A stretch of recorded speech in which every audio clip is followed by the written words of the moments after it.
Hello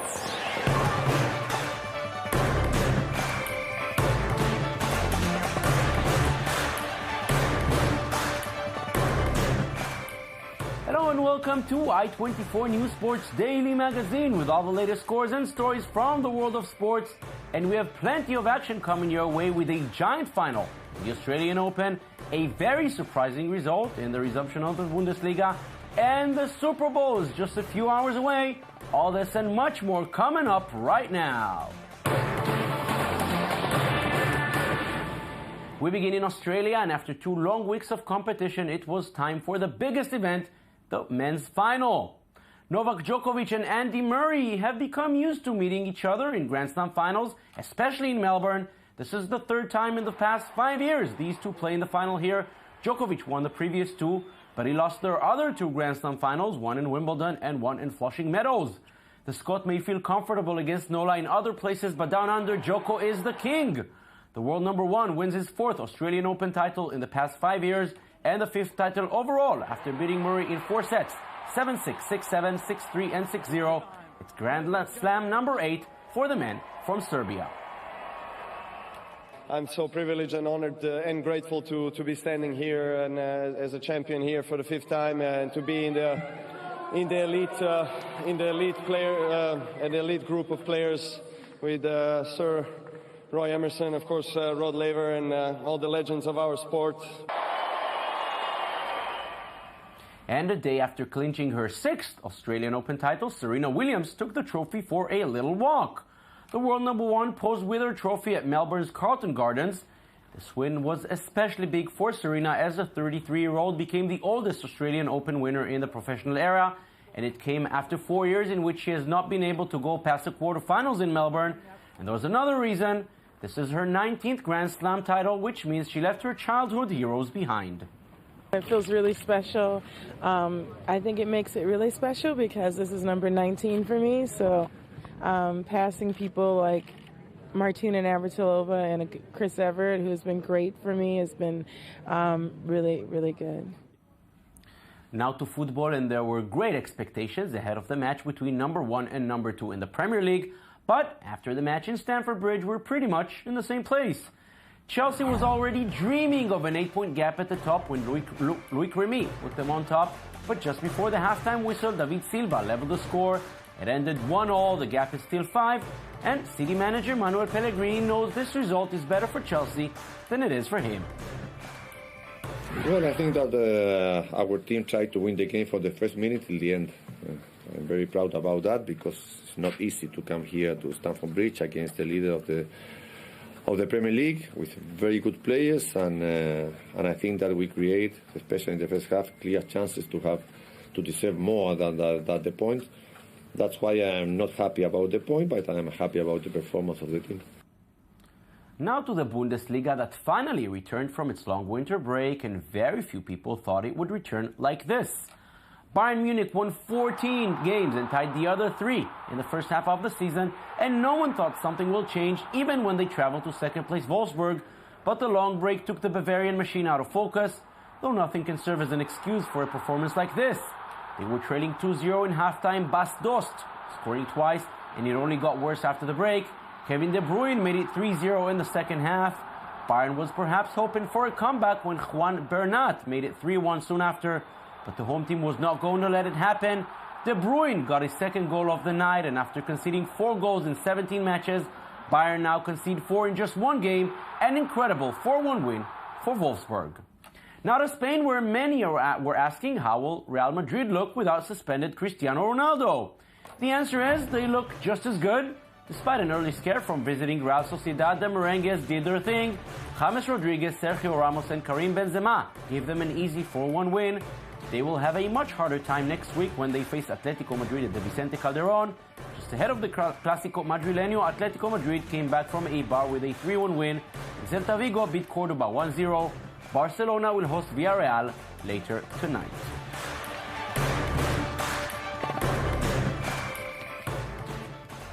On to France, where André-Pierre Gignac finally returned to score, and that means Marseille returned to win. The second half penalty was enough for Marcelo Bielsa's team to beat Evian 1-0 at the Stade Velodrome. it was the same result at the Parc des Princes. Ezequiel Lavazzi's goal secured the win for champions Paris Saint-Germain against Rennes, and both PSG and Marseille would love it if leaders Lyon lose points in their tough match later tonight in Monaco. It was also a great night of football, half the world away. Stadium Australia in Sydney was the venue for the final of the Asian Football Cup. The host nation, who joined the Asian Federation in 2005, wanted to go one step higher than they did 4 years ago when they lost to Japan in the final. This time they faced South Korea, and after some early chances, the Socceroos took the lead just before the break. They were seconds away from becoming champions, but in stoppage time, the South Koreans got the equalizer, and we go to extra time. This is Australia's goal, and soon after that we'll see the goal by South Korea that sent the game to extra time. This is South Korea getting the equalizer.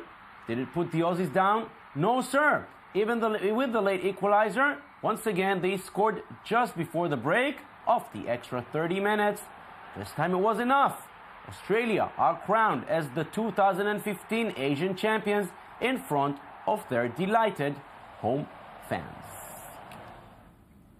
Now to the other kind of football, and it's the night of the year that every NFL fan is waiting for. We're talking, of course, about the Super Bowl. Who will it be? The New England Patriots, who put the deflated ball incident behind them, or the Seattle Seahawks, looking for a second successive championship? Michael Friedman gets us ready for the biggest event there is in American sports.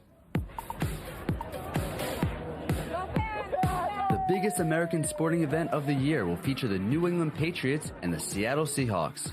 With both teams training ahead of the big game, the pressure is on. Tom Brady is seeking his 4th Super Bowl ring, while Seattle are looking to capture their 2nd consecutive championship. Both teams finished their season 12-4 and went on to win their divisions, having had home field advantage. The Patriots left Boston after a huge rally with their fans chanting for their heroes. The Seahawks were also given the love by their fans, nicknamed the 12th man, who provide the players the support they needed to make it to the Super Bowl. Tom Brady has been called one of the greatest quarterbacks of all time and has had a star-lustrous career with the Patriots. With the big game coming up, he knows how challenging it is to earn that Super Bowl ring. I think over the years, we've had some tough losses, and obviously we made it here in 07, we made it in 11, and those were challenging games. Came down to the wire and we lost, and I don't think those things discouraged me at all. I think they just reemphasize how challenging and hard it is to get to this point and how hard it is to win this game. The Seattle quarterback Russell Wilson also hopes to lead his team to a 2nd straight championship, something he believes will be very special for his team. To get back to the Super Bowl back-to-back years is not easy to do, and that's a tribute to our football team and tribute to what we've been able to do as players. And so, it's history, and I think that's something that, whenever you do something in life and whenever you're in those certain circumstances, you try to, make history and try to make them notice. But football is not the only aspect of the night that people will watch. For some, the Super Bowl halftime show is the best part of the event. The 12-minute break featuring pop singer Katy Perry is expected to have the highest viewership of the year in the United States.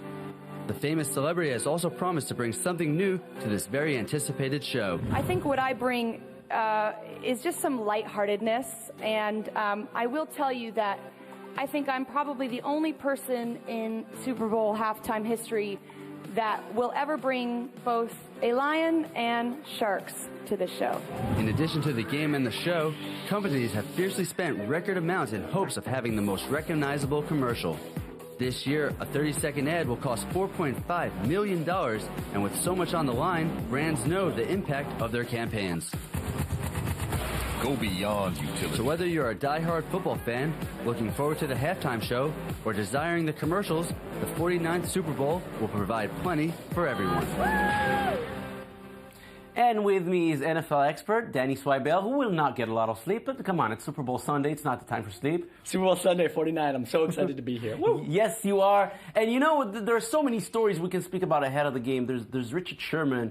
There's Marshawn Lynch. There's a deflated ball thing. Yeah, the deflate so cage. many things coming up. Yes, listen, the main story arc is that this is the old guard versus the new guard. The New England Patriots have been doing this 14 out of the last 15 years. They've had a winning team. Tom Brady, this is his 4th Super Bowl, so this guy wants to cement his legacy. And his coach as well has been winning with all different pieces, all different types of strategies over the course of this decade, always finding a way to win. So they want to cement this legacy against these new Bucks, these new young Bucks who are trying to get their dynasty together. These young Bucks you're talking to, they come from a winning organization. They're the champions. It's not that usual in American sports, especially in the NFL, that we see a team come and winning 2 Super Bowls, successive Super Bowls. Can they do it? Are they up for it? Well, that's right. Well, see, New England Patriots were the last team to have won back-to-back. So for the Seattle team to do this, I mean, they're definitely not the underdog. So just because I'm talking about Tom Brady and the Patriots, they're definitely not an underdog. Their defense is dominant, as we saw last year when they completely blew out Peyton Manning and his Denver team in the Super Bowl. So we have that. New England Patriots are definitely worried about that. They just have so many different weapons, including their running back Marshawn Lynch, who could run over the Patriots defense, creating a lot of mismatches in the defense when it comes to Russell Wilson running and throwing. So it's going to be a very tough battle, and nobody can predict this. That's why the odds are pretty much even with this game. One thing, though, I can say, the Seahawks, they had a terrible start to their NFC final. Somehow, I don't understand how, but they did come back to beat Green Bay. They cannot afford to start like this against the Patriots. I can bet I will bet on saying such a comeback will not happen again. Yes, but this is the thing. You can never rule out Seattle because it was amazing how they came back. And they are the team that always kind of starts off slow. Throughout the season, I would look and say, oh, wow, they haven't really done much first half. And they always find a way to win because, again, they have these pieces. They don't call their defense the Legion of Boom for nothing. They hit hard. They play fundamental football. Some defensive teams, they'll have very intense strategies, and they'll change it around over the course of the game. Seattle's defense will tell you exactly the defense they are going to use to beat you, and they will do it game in and game out. And they've proven it, winning last year, dominating throughout the regular season, and finding a way. That was a blowout last year. It was ridiculous. I mean, they completely blew out the team. One of the keys is that, one of the running backs who actually, again, Marshawn Lynch, he's a bit of an oddball personality-wise, doesn't like to give interviews, but when it comes to him on the field, he runs with heart, and nobody could stop him. Sometimes he's dragging 3-4 guys with him. So with him breaking out like that, it would be hard to see them losing again. So a lot to look for tonight. Seahawks, Patriots. Danny Swayabel, thank you very much. Thanks for having me. And you may have thought the medieval period is over, but in some places, we're still deep in the Middle Ages. Tens of knights recreated the days of the Crusades in the Israeli city of Rishon LeZion last week for the second international tournament of medieval knight fighting, and it was almost as intense as it was 1,000 years ago. Sasha Rubo and Michael Friedman bring us a story.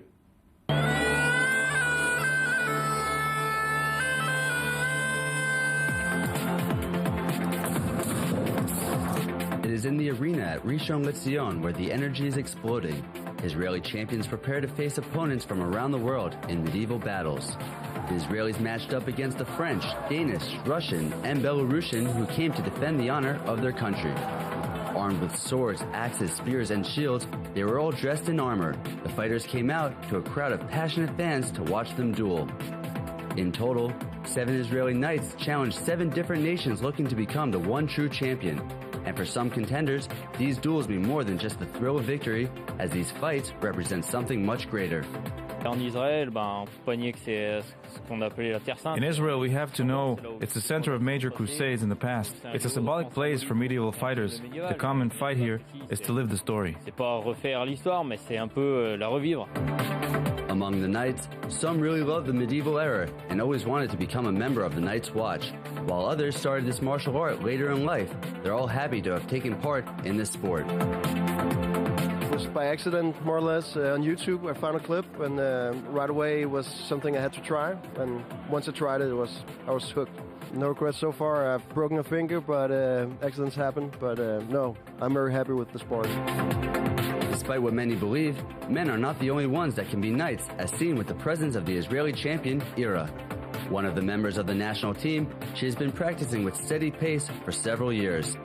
We train physical, we train skill, we train different kind of fights 2 times a week. Ira would also like to see more girls practicing this art she loves, and for it to open up the doors to others. I wish it would be more girls in Israel to fight with, and then we can make our own team for 5 versus 5. But for now, I have to fight with the boys, and it's okay. While the fights are longer than expected, the fans remain faithful to watch the duels until the end. The fights got even more intense, and some people even got injured. Despite everything, their desire remains intact, and the losers are already preparing to come back next year to reconquer the lost crowns. They all seek to bring honor to their nations and wear the colors with pride. And that's it for us today, and we will leave you with the beautiful images from the Free Ride World Tour in Austria. Thank you for watching. See you tomorrow in Talking Football. Bye-bye.